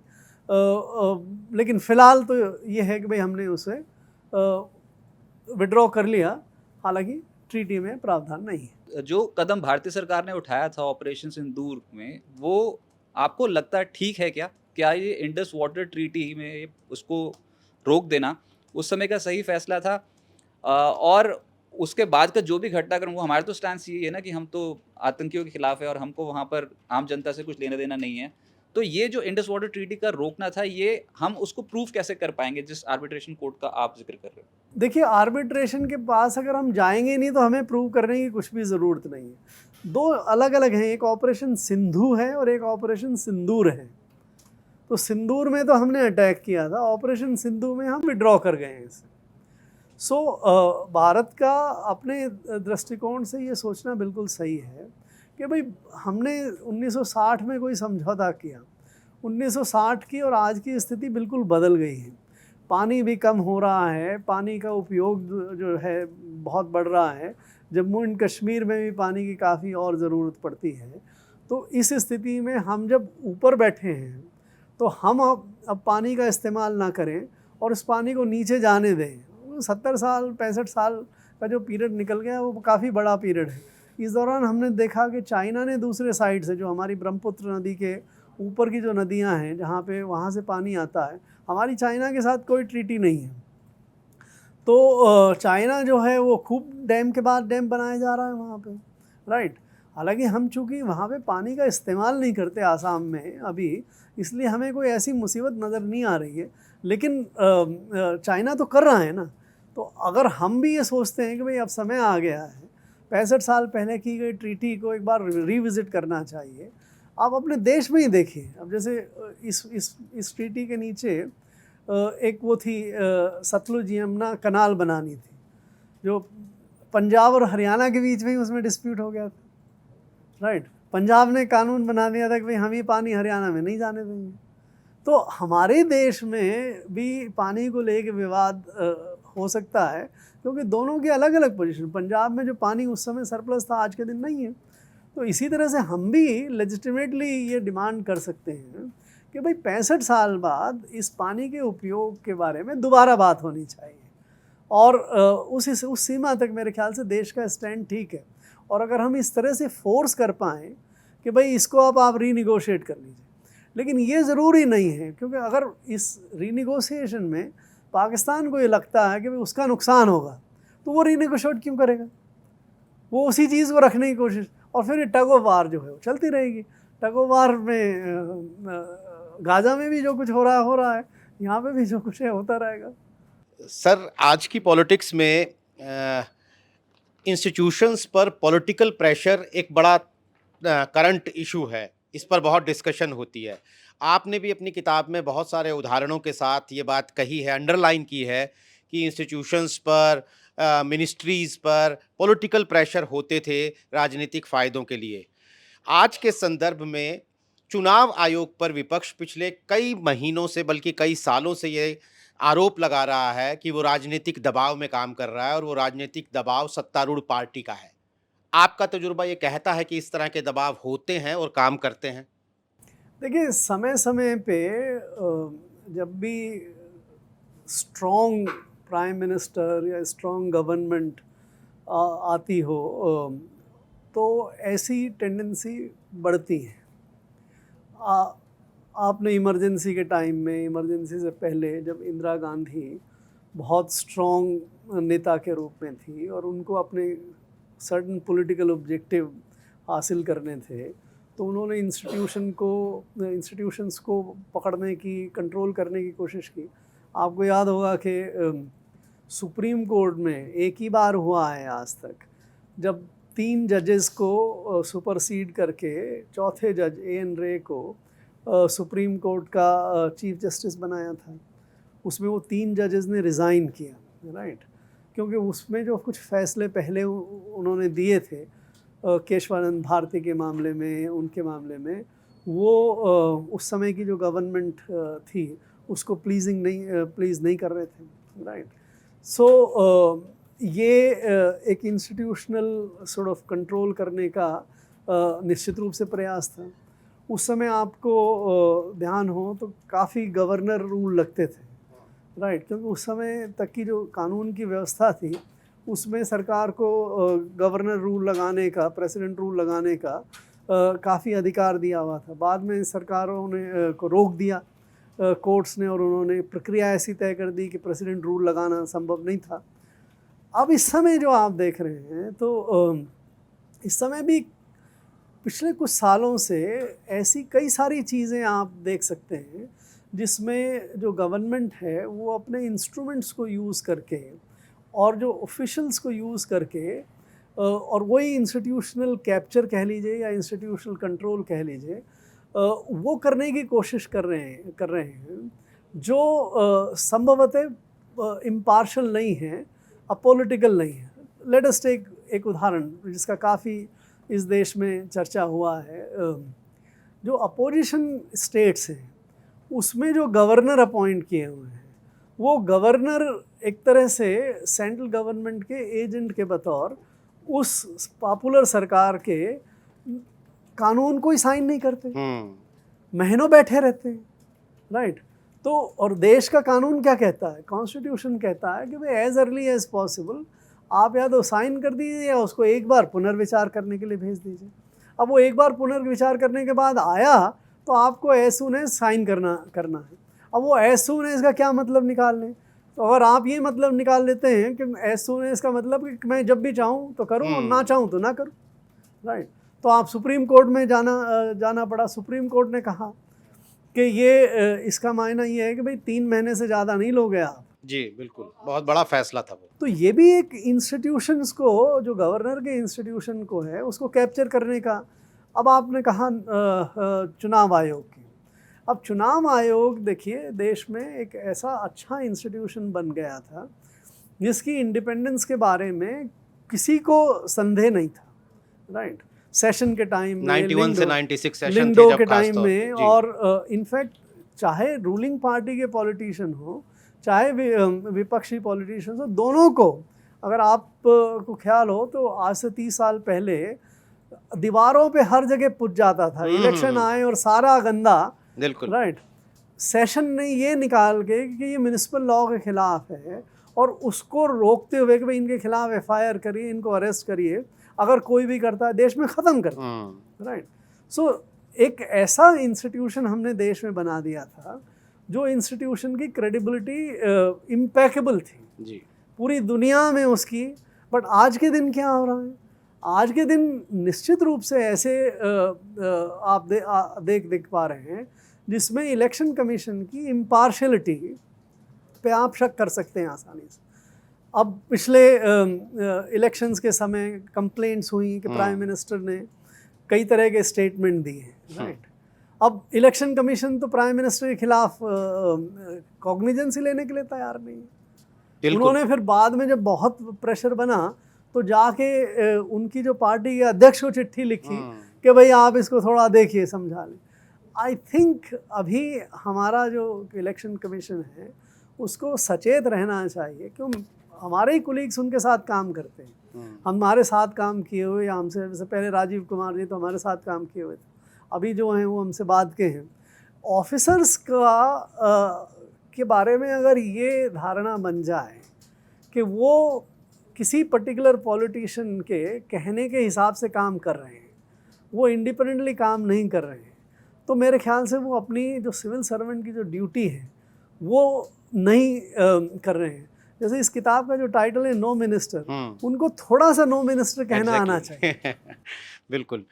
सर इसी का सप्लीमेंट्री है, अगर आपके कार्यकाल की बात करें, आपका लंबा तजुर्बा है, तो इंदिरा गांधी का तो छोटा सा ही वक्त था, मतलब राजीव गांधी, वीपी सिंह से होते हुए चंद्रशेखर, नरसिम्हा राव, तमाम अटल बिहारी वाजपेयी, मनमोहन सिंह और नरेंद्र मोदी, जिनके कार्यकाल में आप रिटायर हुए। आपको अपने कार्यकाल का कौन सा हिस्सा सबसे ज़्यादा मुश्किल लगा, जब एक पॉलिटिकल न्यूट्रलिटी या फिर एक ब्यूरोक्रेट का फैसला पॉलिटिकल प्रेशर्स के का सबसे ज़्यादा शिकार हुआ? देखिए ऐसा रिलेटिवली तुलनात्मक रूप से आकलन करना आसान नहीं है, ना तो सिचुएशन सेम रहती है, ना आप एक सेम पोजीशन पे हैं। आप अगर सेक्रेटरी के बतौर काम कर रहे हैं, हाईएस्ट पॉलिसी मेकिंग लेवल पे बात कर रहे हैं, तो आपके जो पॉलिटिशियन के साथ इंटरेक्शन है, मिनिस्टर के साथ इंटरेक्शन, वो अलग तरह के हैं। आप फील्ड में काम कर रहे हैं, एसडीओ, कलेक्टर या हेड ऑफ द डिपार्टमेंट, तो वहाँ पे आप डिपार्टमेंटल मिनिस्टर के साथ बात कर रहे हैं, उनकी अपनी लिमिटेशंस या अपना अधिकार सीमित। तो ये तो कहना मुश्किल है। मैंने बतौर सचिव तो एक ही प्राइम मिनिस्टर के साथ काम किया, बतौर जॉइंट एडिशनल सेक्रेटरी दूसरे एक प्राइम मिनिस्टर के साथ भी काम किया। अब अगर दो प्राइम मिनिस्टर्स के समय का ही अगर आप लें तो मनमोहन सिंह जी और नरेंद्र मोदी जी के बीच में, अब मनमोहन सिंह जी भले आदमी थे, शरीफ आदमी थे, और उनका वित्त में बहुत अच्छा योगदान था, लेकिन एज ए प्राइम मिनिस्टर बाद में वो काफ़ी कमज़ोर हो गए थे। मैंने वो सारी इस किताब में विस्तार से लिखा है। मुझे पेन होता था उस टाइम में, इस मीटिंग में, एक मीटिंग में ये जो उस समय की एनवायरनमेंट मिनिस्टर थी वो 30-40 मिनट तक नहीं आई। प्राइम मिनिस्टर इंतज़ार कर रहे हैं। वो जो एक ऑर्डिनेंस के फाड़ने का जो हुआ, उस ऑर्डिनेंस को कैंसिल करने के लिए कैबिनेट मीटिंग बना। अब ऐसी हेल्पलेसनेस अगर प्राइम मिनिस्टर की हो तो उसको देख के आपको अच्छा नहीं लगता। वहाँ ना वाली स्थिति नहीं है, वहाँ तो आप विश करेंगे कि भाई आपके प्राइम मिनिस्टर और स्ट्रॉन्ग हो, राइट। राइट। नरेंद्र मोदी जी के साथ काम करते समय मुझे 2 साल में मेरा तो बड़ा अच्छा संबंध रहा। 2 साल में मुझे कोई दिक्कत नहीं, लेकिन लास्ट में जो एक घटना मैंने इसमें अच्छी तरह से जिक्र की है, वो मेरी ज़िंदगी का पहली बार ऐसा हुआ कि जिस समय हमसे अपेक्षा की गई थी कि भाई आप ये नोट शीट को बदल दीजिए, नोट शीट में जो पहले लिखा हुआ है इसको हटा दीजिए और दूसरी नोट शीट लिखिए जिसमें जो पहले जो विवाद चल रहा था, जो आर्ग्यूमेंट चल रहे थे, वो नहीं होने चाहिए। अब मेरी ज़िंदगी में तो ऐसा ये पहली बार का अवसर था, मैंने कभी ऐसा नहीं किया, लेकिन उस समय चूँकि बजट डिलीवर करना था, कुछ ही दिन का मामला था, तो आई सेड इसको तो कर लीजिए, लेकिन इसके साथ अब समय आ गया है कि सरकार को राम राम कहना चाहिए। एक सवाल और है सर, आजकल दूरगामी उपलब्धियां दावों के रूप में बहुत पेश की जाती हैं। मसलन 2028 में हम तीसरी सबसे बड़ी अर्थव्यवस्था बन जाएंगे, 2047 में भारत विकसित राष्ट्र बन जाएगा। आपकी किताब के अंदर एक सेंस मिलती है कि पॉलिटिकल फैसले जो हैं वो शॉर्ट टर्म होते हैं, वो चुनावी फ़ायदों के लिए होते हैं।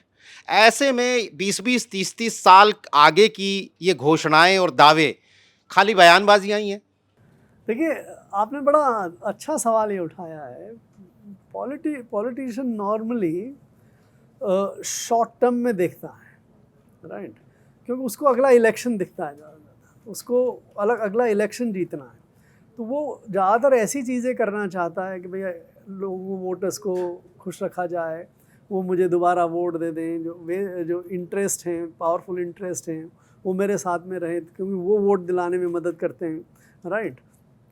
तो पॉलिटिशियन नॉर्मली शॉर्ट टर्म की दृष्टिकोण से काम करता है। लॉन्ग टर्म जो है, जैसे अभी आपने कहा 2047 विकसित भारत, ये हवा है, ये तो एक तरह से ड्रीम दिखाना, कोई सपने दिखाने जैसी बात है कि भाई आप थोड़े खुश रहो कि ये हो जाएगा हमारा, ये हो जाएगा, तो उसमें तो केवल एक फील गुड सी फीलिंग देने की बात है। ये बड़ा इंटरेस्टिंग फेज़ है हमारे देश में।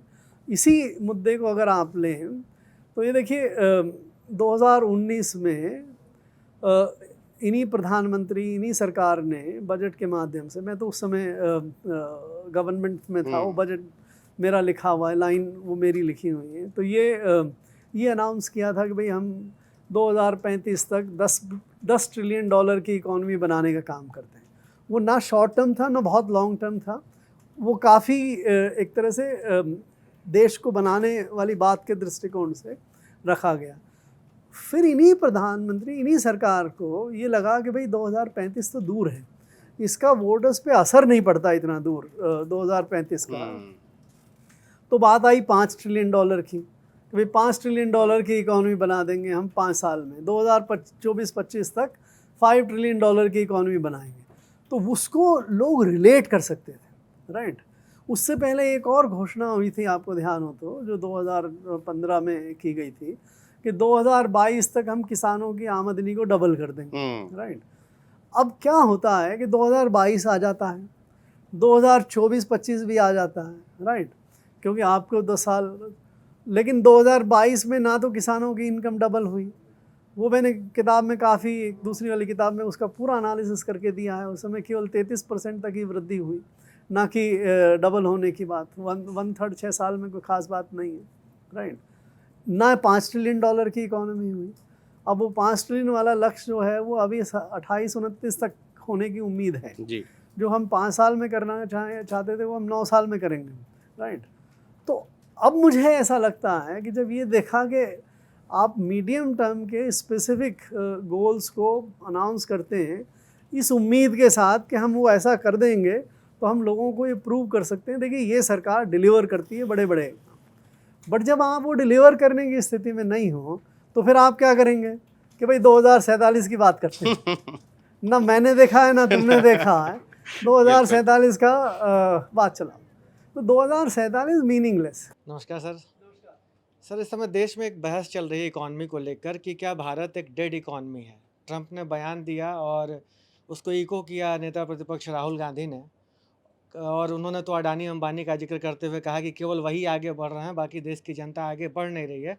और इसका एक पहलू ये भी है सर कि हम यही सरकार है जो देश के 84 करोड़ लोगों को फ्री राशन देती है, जिन मतलब उनको ज़रूरत है फ्री राशन की, हमारे देश के 84 करोड़ लोगों की। तो ये सच क्या है? क्या देश की इकॉनमी सही में डेड है? आप इतने महत्वपूर्ण पदों पर रहे हैं भारत सरकार के, तो आपका क्या नज़रिया है इस पूरे मामले पर? देखिए, सबसे पहले तो ये सवाल करना चाहिए जो भी ये कहता है डेड इकोनॉमी, तो डेड इकोनॉमी की डेफिनेशन क्या है? किसको आप मानोगे कि कोई डेड इकोनॉमी? किसी एक आदमी ने लूजली, चाहे वो प्रेसिडेंट ट्रंप हो चाहे राहुल गांधी हो, लूजली ये कह दिया कि डेड इकोनॉमी है। But what do you mean? है क्या डेड इकोनॉमी, राइट? तो अगर आप उस पर थोड़ा सा विचार करें, इकोनॉमी क्या करती है? इकोनॉमी का मतलब होता है कि हम देश में गुड्स एंड सर्विसेज जितना भी प्रोड्यूस करते हैं उसकी वैल्यू कितनी होती है, राइट? अब देश में ट्रंप के कहने से पहले और ट्रंप के कहने के बाद देश की इकोनॉमिक गतिविधियों में कोई परिवर्तन नहीं आया है। एक्सपोर्ट थोड़ा सा जो भी फ़र्क होगा वो देखा जाएगा, बट देश की प्रोडक्शन और जीडीपी में कोई फ़र्क आया नहीं, राइट? ऐसे फेजेस आते हैं देशों के जीवन काल में जब ग्रोथ जो है वो गिर जाती है, नेगेटिव हो जाती है, या ग्रोथ होनी बंद हो जाती है। और तीसरा तो नॉर्मल है ही जिसमें आपकी ग्रोथ अच्छी चलती हो। तो अगर हिंदुस्तान के दृष्टिकोण से अगर आप देखें तो 2020-21 में जब वो कोविड आया था, राइट, तो उस कोविड में सरकार ने फैसले लिए थे कुछ, जिसमें लॉकडाउन, बहुत ज़बरदस्त लॉकडाउन लगाए, और एक क्वार्टर में तो हमारी जो प्रोडक्शन है, जो उस क्वार्टर की जीडीपी है, वो करीब 25% गिर गई थी। उस साल हमारी जीडीपी 6% गिरी थी, राइट? तो क्या जीडीपी 6% गिर जाने को हम डेड मान सकते हैं एक साल में? बिल्कुल नहीं। दूसरा, हमारी उसके बाद रिकवरी हुई, और रिकवरी होने के बाद हमारी ग्रोथ वापस से पटरी पे आई, राइट? उस लॉस को भी मिला के 5 साल में हम 4.5-5% की ग्रोथ हुई, राइट? कुछ सालों में से, और अभी भी जिसमें दुनिया के मुकाबले हमारी हायर ग्रोथ रेट है। तो इन सब को अगर आप ध्यान से देखें तो ये कैटेगराइज करना कि देश की इकोनॉमी डेड है, ये तो बिल्कुल गलत है। इट्स ए इर्रेस्पॉन्सिबल और बिना सोच के कोई बोला गया स्टेटमेंट है जिसका कोई मतलब नहीं, राइट? लेकिन एक इसमें जो दूसरी बात को, अगर आपके ये अडानी अंबानी ग्रो कर रहे हैं और कोई ग्रो नहीं कर रहे हैं, और जो आपने भी कहा एक तरह से पर कैपिटा इनकम पे, अगर उस दृष्टिकोण से देखें तो हम अगर 5% या 6% एवरेज ग्रो करें और हमारी जनसंख्या है वो भी 1-1.5% बढ़ जाए, और फिर हमारा रुपया जो है डॉलर के मुकाबले 3-4% गिर जाए, तो नेट डॉलर में जो पूरी दुनिया की पर कैपिटा इनकम नापते हैं, राइट, उसमें हम देखो कई साल पहले भी 150 नंबर पे थे और आज भी 150 नंबर पे। पर कैपिटा इनकम हमारी $2,500 के आसपास है, जबकि एवरेज दुनिया की पर कैपिटा इनकम करीब $6,500-7 हज़ार है। चाइना $10-11 हज़ार पे पहुंच गया, अमेरिका वगैरह की तो 60-60 हज़ार, 70-70 हज़ार डॉलर पर कैपिटा की इनकम है। तो उस दृष्टिकोण से अगर देखें तो हमें ये मान के चलना चाहिए कि अभी हमारी इकोनॉमी इतनी ग्रो नहीं हुई है, संपन्न हम नहीं हुए हैं। हिंदुस्तान की जीडीपी बढ़ गई है, बढ़ रही है, लेकिन लोगों की संपन्नता में कोई विशेष बदलाव अभी नहीं आया है। दूसरा, एक और इसका एस्पेक्ट होता है कि अगर जो भी ग्रोथ हो रही है वो ग्रोथ किसके पास जा रही है? क्या कुछ कंपनियां, क्या कुछ बड़े हम लोग इसको एक तरह से नापते हैं कि भाई 1% लोगों के पास देश की जीडीपी का कितना हिस्सा जाता है, और बाकी 50% के पास, जो नीचे वाले 50% है, उनके पास कितना जाता है। तो हमारा उस दृष्टिकोण से अगर देखें तो जो 1% है उसके पास अभी देश का करीब 23% जीडीपी जाता है 1% के पास, और जो 50% है उनके पास 15% जाता है। तो इनइक्वालिटी, और ये 10 साल के मुकाबले भी देखें तो ये 1% वालों का हिस्सा तो बढ़ा है और जो 50% का हिस्सा घटा है, तो वो इनइक्वालिटी भी बढ़ी है। तो ये थोड़ा होलिस्टिकली देखना चाहिए। ग्रोथ बढ़ रही है, पर कैपिटा इनकम में बहुत ज़्यादा बदलाव नहीं आया, इनइक्वालिटी जो है वो देश में ज़्यादा बढ़ी है। तो कुल मिला के इकोनॉमी के पॉइंट ऑफ व्यू से 50-50% मार्क मानना चाहिए। डेड नहीं है, चिंता मत करिए, we are growing, but we should grow more, we should grow better. और हमारी जो डिस्ट्रीब्यूशन है इनकम का हमारे लोगों के बीच में, उसको सुधरना चाहिए। सर इसी बात को आगे बढ़ाता हूँ, जो आप भी बात कह रहे थे, मतलब ऐसी रिपोर्ट्स हैं जो कहती हैं कि देश में 100 करोड़ लोग जो हैं वो अफ्रीकन जो गरीब देश हैं वैसी हालत में रहते हैं, उनके पास खर्च करने के लिए कुछ भी नहीं बचता है महीने के आखिर में, बस अपने जो निजी जो ज़रूरतें हैं, जो अनिवार्य ज़रूरतें हैं, उसी को पूरा कर पाते हैं।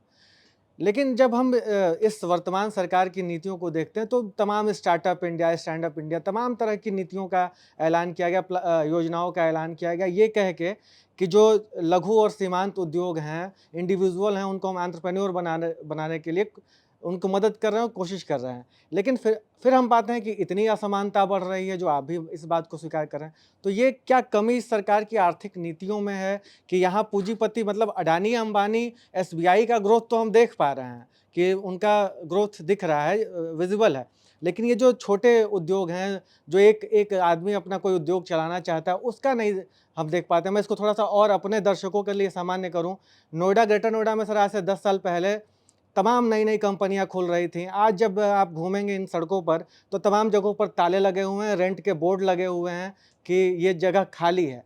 तो क्या लघु और सीमांत उद्योगों पर इस सरकार का ध्यान नहीं है, कोई नीति में कमी है?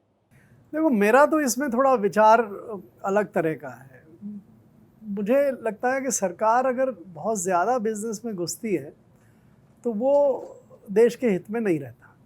चाहे बड़ी इंडस्ट्री हो, चाहे एमएसएमईज हो, चाहे किसान हो, चाहे मजदूर हो। ये बात सही है कि जिस तरह से इकोनॉमिक सिस्टम काम कर रहा है उसमें कॉरपोरेट्स के पास बड़े, वो मैंने भी जैसे कहा आपको, दूसरी तरफ जो लोग हैं, बड़ी संख्या में जो देश के लोग हैं, मज़दूर और किसान, वो दो ही बड़े वर्ग होते हैं। इनको अगर इनके दृष्टिकोण से अगर आप देखते हैं तो इनकी हालत में बहुत ज़्यादा सुधार नहीं आ रहा है।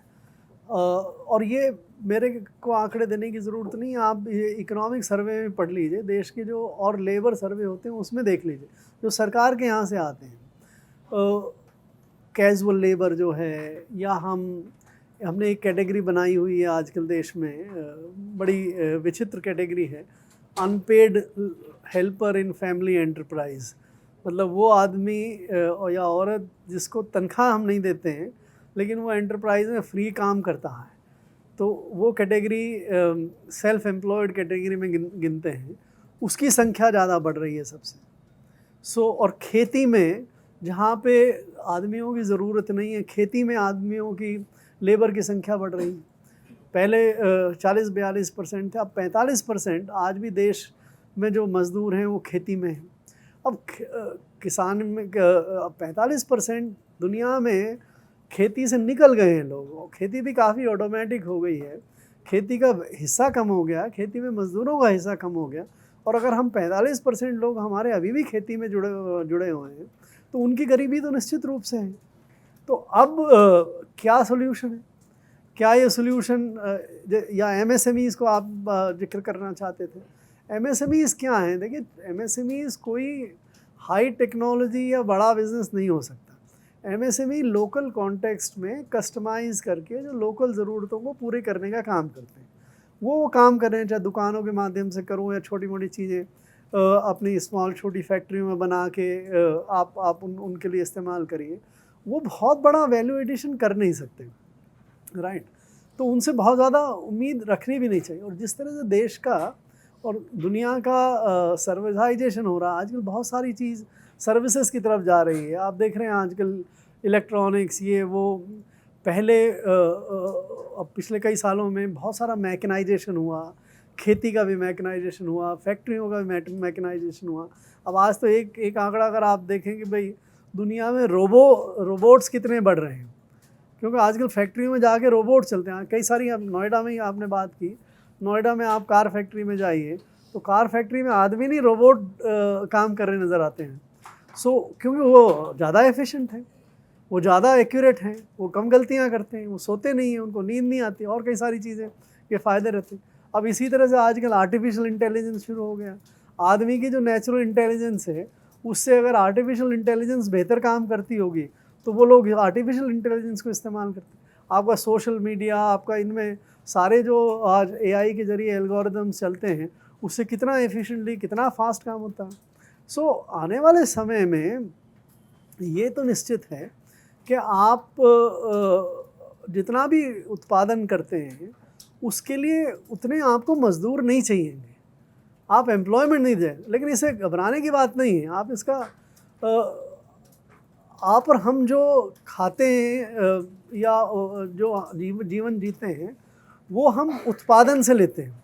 अगर आपका उत्पादन नहीं गिरता है, मैकेनाइजेशन हो, रोबोटाइजेशन हो या आर्टिफिशियल इंटेलिजेंस हो, अगर आपका उत्पादन बढ़ रहा है, उसकी वैल्यू बढ़ रही है और हम सबका कंजम्पशन बढ़ रहा है, तो हम उस पॉइंट ऑफ व्यू से विपरीत स्थिति में नहीं है। लेकिन हमें जॉब्स नहीं मिलेंगे, क्योंकि जॉब्स की ज़रूरत नहीं है। मैं तो कई बार ये उदाहरण देता हूँ कि भाई आप सूर्य से आपको इतनी रोशनी मिलती है, राइट, उसी से आ रहे हमारे पौधे, किसानी, इतना हमारा प्रकृति में पानी है, इतनी हवा चलती है, एयर है जिससे हम जिंदा रहते हैं।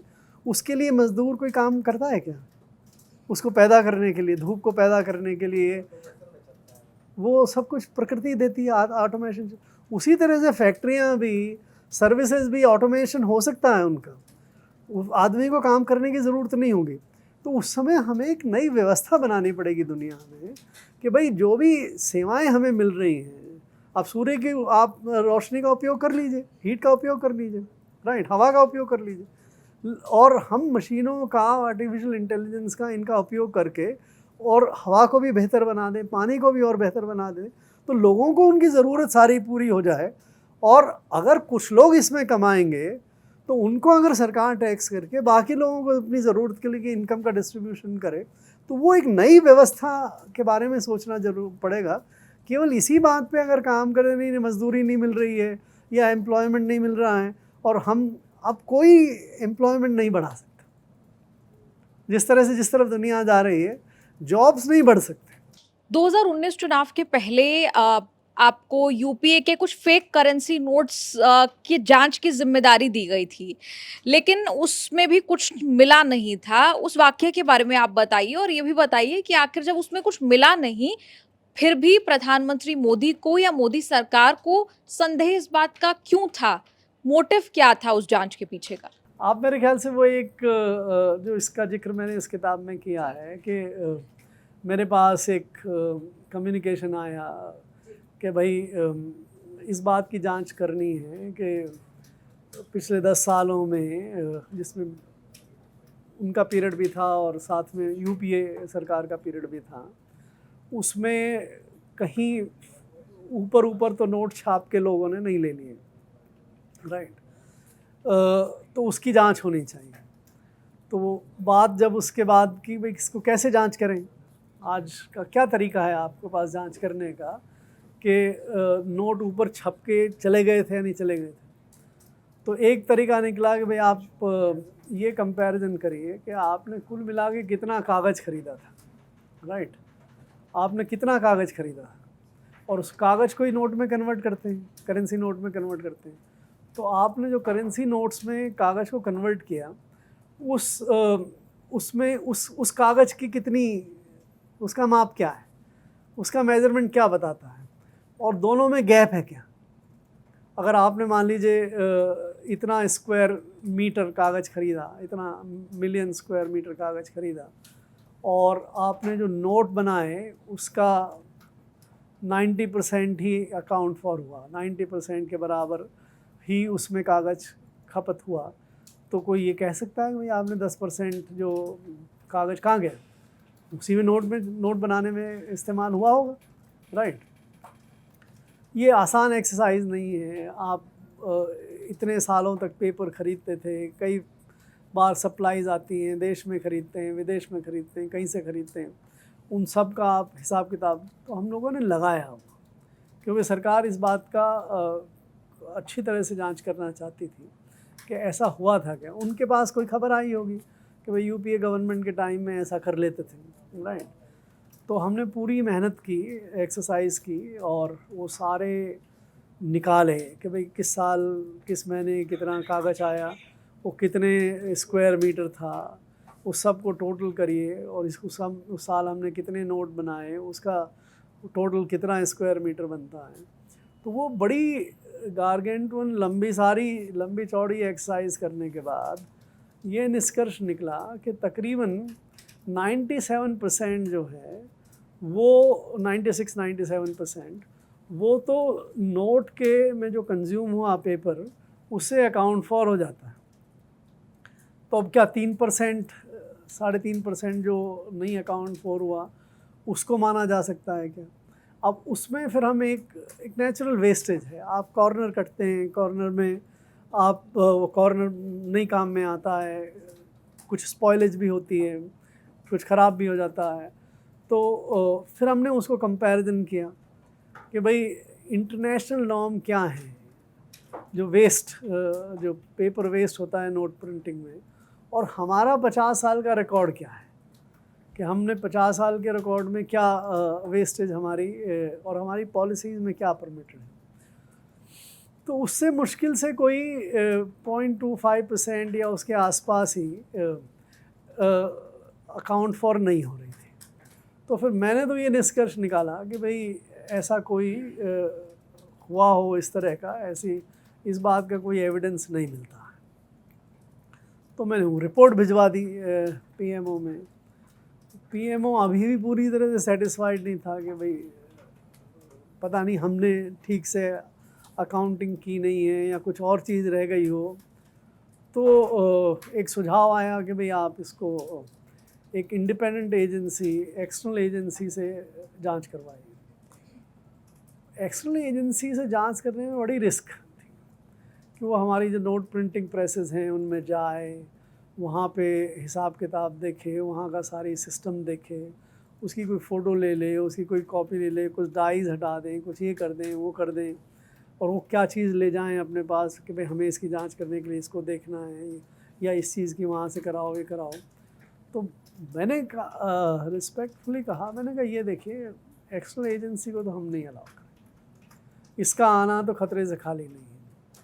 तो फिर उन्होंने कहा कि अच्छा, ये जो विवेक देवरा है जो उस समय पीएम एडवाइजरी काउंसिल के अध्यक्ष थे, कि ये जांच कर लें। तो मैंने ये जांच करना चाहे तो फिर भी कर लीजिए। तो वो उनकी कमेटी बना दी थी उनके अध्यक्षता में। उसके बाद मेरा तबादला हो गया। तो उसके बाद उस कमेटी का क्या हुआ, उस कमेटी को क्या मिला या नहीं मिला, वो मुझे नहीं मालूम। अच्छा, क्योंकि करेंसी नोट्स की चर्चा हो रही है, वक्त-वक्त पर ये भी चर्चा होती हुई देखी है हमने कि 500 के नोट भी आउट ऑफ सर्कुलेशन हो जाएँगे। कितनी सच्चाई है इसमें? अंदर खाने से आपको कोई खबर ऐसे विषयों को लेकर आउट आती ऑफ है? सर्कुलेशन से आपका आशय कि उसको भी डिमोनेटाइज कर देंगे? नहीं, देखिए इसका कोई सेंस नहीं है। It makes no sense. अगर आप 500 रुपये का नोट, 500 रुपये का नोट दुनिया के दृष्टिकोण से बड़ा छोटा सा नोट है। 80-85 रुपये का डॉलर है, 500 में $6 भी नहीं आते। मतलब हमारा जो आज के दिन सबसे बड़ा नोट है वो $6 के बराबर में। अमेरिका में $100 भी चलता है, दुनिया में और जगह भी कुछ। हमारे यहीं पे 1000 रुपये का नोट था, हमारे यहीं 2000 रुपये का नोट था। किसी ज़माने में तो हमारे यहाँ 10,000 रुपये का भी नोट था, राइट। उसके बाद 500 रुपये का नोट बड़ा मानते हुए उसको डिमोनेटाइज करना का मतलब तो ये है कि आप देश में एक्चुअली कोई कैश करेंसी नहीं चाहते, और कैश करेंसी के बिना इस देश का काम चल जाए ऐसा संभव नहीं। तो ये तो कोई लूजली बात करता रहे। इसका आज के दिन देश में जो करेंसी की व्यवस्था चल रही है, आप ये भी आंकड़े पता नहीं देखती हैं नहीं देखती हैं, अभी भी देश में करेंसी बढ़ रही है। ये बहुत जो डिजिटल पेमेंट्स हो गए हैं, बहुत बढ़ गए हैं यूपीआई में और इनके, उसके बावजूद में देश में करेंसी भी बढ़ रही है, करेंसी घट नहीं रही है। जो आपको बताता है कि देश में अभी बहुत बड़ा तबका ये है जो करेंसी को काम में लेता है। तो अगर आपके देश में अगर बहुत सारे लोग अभी भी करेंसी में काम में लेते हैं और करेंसी की बढ़ रही है, तो अगर आप 500 रुपये का नोट, जो आज के दिन करीब करीब 90% करेंसी इस 500 रुपये के नोट से चलती है, इसको हटा देंगे तो आप देश में तो डिस्ट्रेस हो जाएगा, पेमेंट सिस्टम ही कोलैप्स हो जाएंगे, व्यापार ख़त्म हो जाएगा। इससे हासिल क्या होगा? ये धारणा पहले एक बार बनाई गई थी कि भाई कैश में ब्लैक मनी रहती है। कैश में ब्लैक मनी रहती है, ये भी एक बड़ा सुपरफिशियल सा विचार है। ब्लैक मनी के और बहुत सारे तरीके हैं, आप डिजिटली भी बहुत सारी ब्लैक मनी रख सकते हैं, ऐसा कोई उसमें कोई रोक नहीं है। तो इतने अनटेस्टेड मेज़र के लिए अगर इतना बड़ा हम नुकसान को इन्फ्लिक्ट करने की सोचते हो, तो मेरे ख्याल में वो उस डिसीजन का कोई मायना नहीं है। It makes no sense. Sir बहुत शुक्रिया आपका हमारे साथ जुड़ने के लिए और न्यूज़ तक को अपना समय देने के लिए बहुत बहुत शुक्रिया। शुक्रिया, थैंक यू वेरी मच।